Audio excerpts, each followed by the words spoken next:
Mesdames, Mesdemoiselles, Messieurs, le vif débat et les légitimes interrogations soulevées en Centrafrique et sur les réseaux sociaux après la diffusion de l'éditorial de la station Bangui FM du lundi 19 juillet 2021, ayant pour titre Besoin de justice, obligation de vérité, sous la plume du ministre Adrien Poussou, que je salue au passage, le courage et l'expertise avérée, motive la présente déclaration aux fins de clarification et de préservation de l'honneur de ma personne ainsi que celui de ma famille. Sinon, ma conscience étant depuis longtemps tranquille, j'avais pensé, finalement à tort, que le temps finira par venir à bout de tous les mensonges que comportent ces deux rapports dont il est question ici, jusqu'au jour où j'ai suivi l'analyse de Bangui FM qui m'a brusquement interpellé, comme si depuis tout ce temps j'étais dans une sorte de torpeur dont cet auditorial m'a extirpé subitement. Pour rappel donc, et afin que nul n'en ignore, le 17 juillet 2013, la Fédération internationale des ligues de droits de l'homme, FIDH, a publié un rapport intitulé République centrafricaine, un pays aux mains des criminels de guerre de la Séléka, qui comporte des allégations fantaisistes et gravement accusatoires sur ma modeste personne. Et comme si cela ne suffisait pas, en juillet 2015, ce fut au tour de Global Witness de procéder à la publication d'un autre rapport pompeusement nommé Bois de sang, comment l'Europe a aidé à financer la guerre en République centrafricaine. Ce rapport met directement en cause ma personne au moyen d'imputations erronées, de mensonges éhontés, d'une série de contre-vérités qui sont tout simplement inacceptables et indéfendables scientifiquement, moralement et intellectuellement pour ce qui me concerne exclusivement. Les méthodes non convenables, je dirais même non conventionnelles, mais surtout répréhensibles, utilisées par ces organisations, n'ont pas manqué de me heurter au plus haut point. Car souvent, malheureusement, la majeure partie des rapports de ces organisations est basée sur des comptes rendus partiaux, partiels et même parcellaires, venant généralement d'informateurs locaux dont la neutralité est sujette à caution parce que justement, ces informateurs locaux sont souvent soumis à des influences, c'est tout à fait humain et naturel, soumis à des influences politiques, ethniques ou religieuses, voire clériques. 1. Du rapport de la FIDH.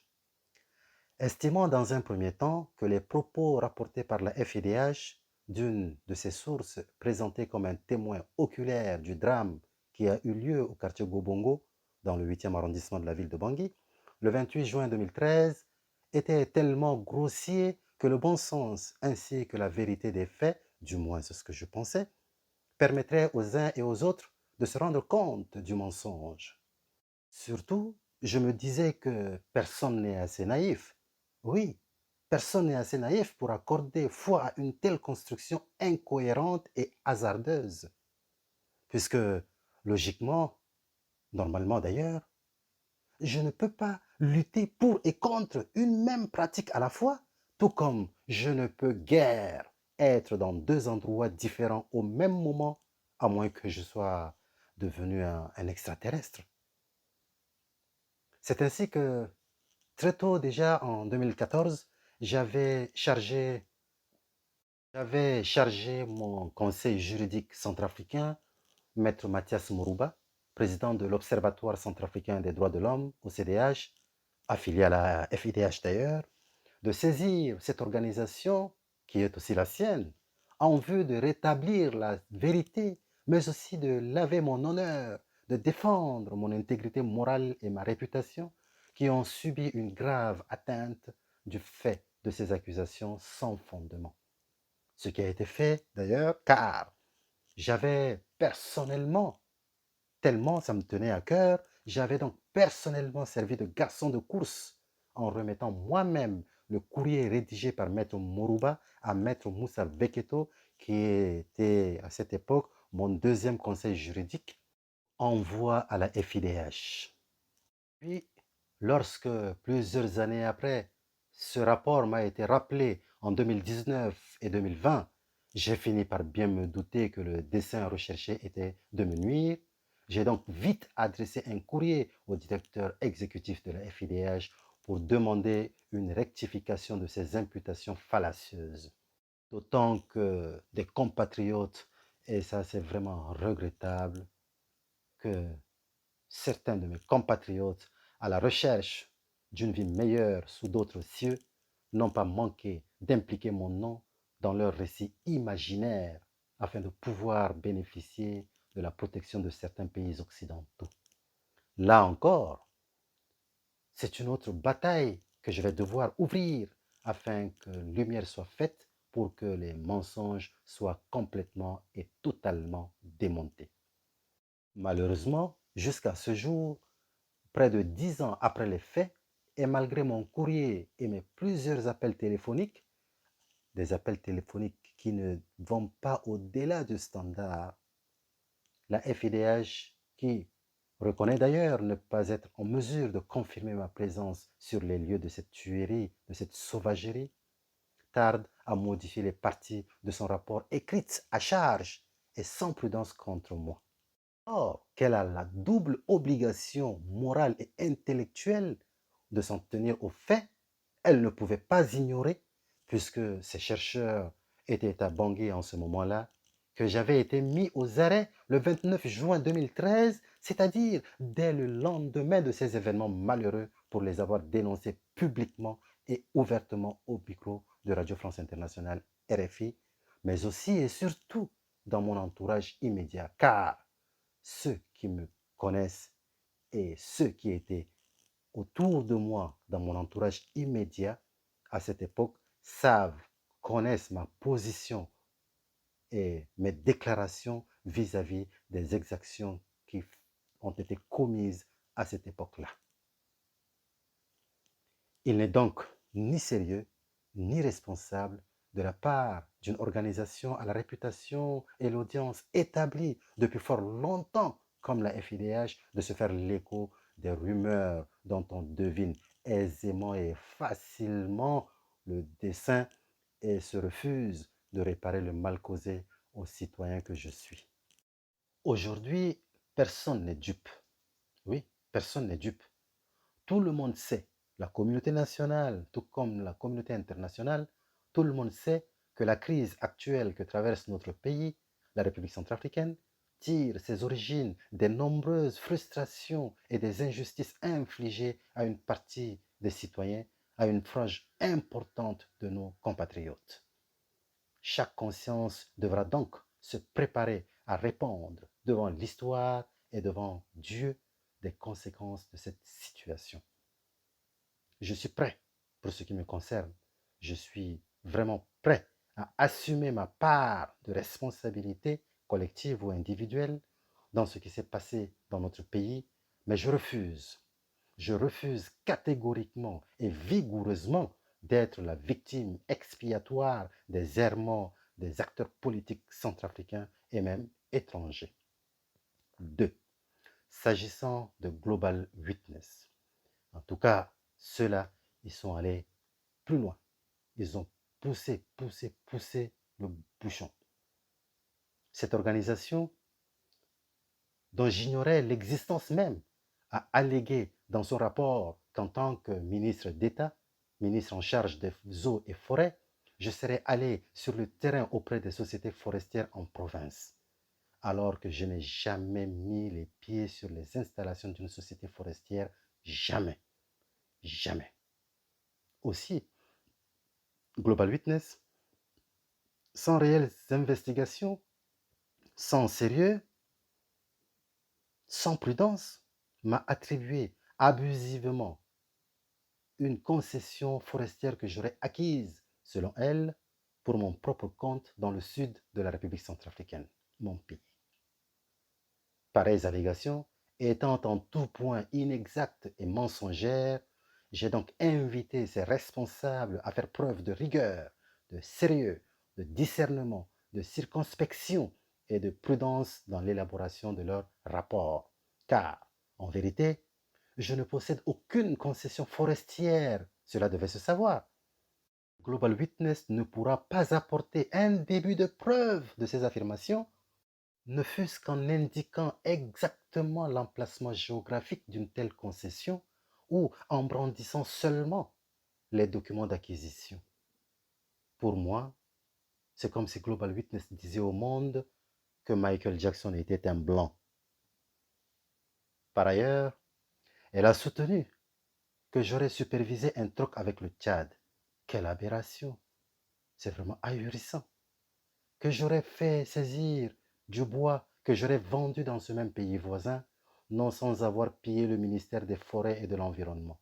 Là encore, il s'agit d'un mensonge grossier et d'une aberration insoutenable. Car, contrairement à ces légendes urbaines, j'avais ordonné une opération contre les coupes artisanales de bois, ce en présence de la presse, notamment la radio nationale et la radio de Keloka. Après cette opération, qui a permis le saisie du bois et la fermeture temporaire des ateliers de coupe, j'avais réuni les principaux concernés au ministère pour leur restituer leurs produits devant la presse et les fonctionnaires du ministère, non sans les prévenir que l'on faisait là de la pédagogie avant de sévir en cas de récidive. Est-ce que ce n'est pas une belle attitude comme ça? Tous m'avaient remercié pour ce geste, tous, sans exception. Et je me souviens d'une femme, une vendeuse de bois, une dame assez âgée. Ce jour-là, devant l'assistance, elle est allée plus loin en disant que je faisais là ce qu'aucun autre ministre n'avait fait avant moi. La presse locale en fit un large écho. Et dans la foulée, j'avais signé et publié un arrêté ministériel pour recadrer les procédures d'octroi de permis artisanaux. Affirmer le contraire, c'est faire preuve de mauvaise foi. C'est faire preuve non seulement de mauvaise foi, mais de malhonnêteté diabolique. Là aussi, ce rapport m'ayant été brandi comme étant une preuve de culpabilité, j'en avais perdu mon latin. Je n'ai pas manqué d'élever un démenti formel contre les graves accusations de Global Witness et l'avais enjoint de fournir les preuves matérielles au soutien de ces digressions ou de les rectifier immédiatement. Jusque-là, je n'ai pas eu de retour positif de la part de ces responsables. Leur seul argument vis-à-vis de moi est que près de 6 ans se sont déjà écoulés, c'est-à-dire 6 ans après la publication de leur rapport. C'est grotesque, c'est ahurissant, il s'agit de la vie d'un homme, comme si le nombre d'années pouvait effacer les fautes. En conséquence, ces rapports de la FIDH et de Global Witness ont constitué et continuent d'ailleurs de constituer un véritable plomb dans mes ailes et ont obstrué pour moi les voies et les moyens d'un nouvel élan depuis ma libération en janvier 2014. J'ai donc l'obligation, l'incontournable contrainte de faire rétablir la vérité. C'est pourquoi, je le dis, je le redis, je ne suis pas un criminel. Je ne suis pas un criminel. Je n'en suis pas un. Je n'ai ni tué, ni violé, ni incarcéré, ni pillé, ni détourné les biens de mon ministère, et je n'ai pas non plus ordonné ou soutenu une seule, ne fût-ce qu'une seule de toutes ces abominations que je viens de citer. Je n'ai couvert aucun crime et ne suis complice d'aucun. Dans ces conditions, comment ne pas rappeler cette belle parole de Montesquieu quand il disait, je cite, le plus grand mal que fait un ministre sans probité n'est pas de desservir son prince ou de ruiner son peuple. Il est un mal 1000 fois plus dangereux, c'est le mauvais exemple qu'il donne. Fin de citation. Pour ce qui me concerne, personnellement, j'ai donné à voir qu'on peut beau avoir des ambitions et des avantages du pouvoir, mais demeurer fidèle aux valeurs fondamentales de l'humanité que sont le respect de la vie humaine et le refus d'infliger gratuitement le mal à autrui. Je pense avoir été un bel exemple pour la jeunesse de mon pays et pour les générations futures avec cette attitude-là. Dans ces conditions, j'aurais dû logiquement, normalement, m'attendre à des lauriers, à des applaudissements de la part de ces organisations de défense des droits de l'homme pour les actes de bravoure et de courage confinant parfois à la témérité qui ont permis de sauver de nombreuses vies humaines et des biens d'autrui au lieu de faire l'objet d'une campagne de désinformation et de dénigrement. À suivre le raisonnement de ces organisations, le monde ne devrait pas célébrer et honorer un grand homme tel que Nelson Mandela. Parce que Nelson Mandela, il était avec des gens qui aussi avaient tué, des gens qui avaient tué, des gens qui avaient vandalisé, des gens qui avaient commis des actes répréhensibles dans son propre parti. Il faut être sérieux. Alors, avant que je ne termine, avec un tel déroulement, un tel raisonnement, une telle prise de position, je vois mal comment à l'avenir un responsable gouvernemental ou politique, encore en fonction, puisse avoir le courage de dénoncer les dérives de son propre camp si, ensuite, des rapports tendancieux, comme dans mon cas présent, vont véhiculer tous les mensonges que les malins détracteurs, maléfiques, envieux, jaloux pourront leur fournir. Alors, enfin, permettez-moi de terminer.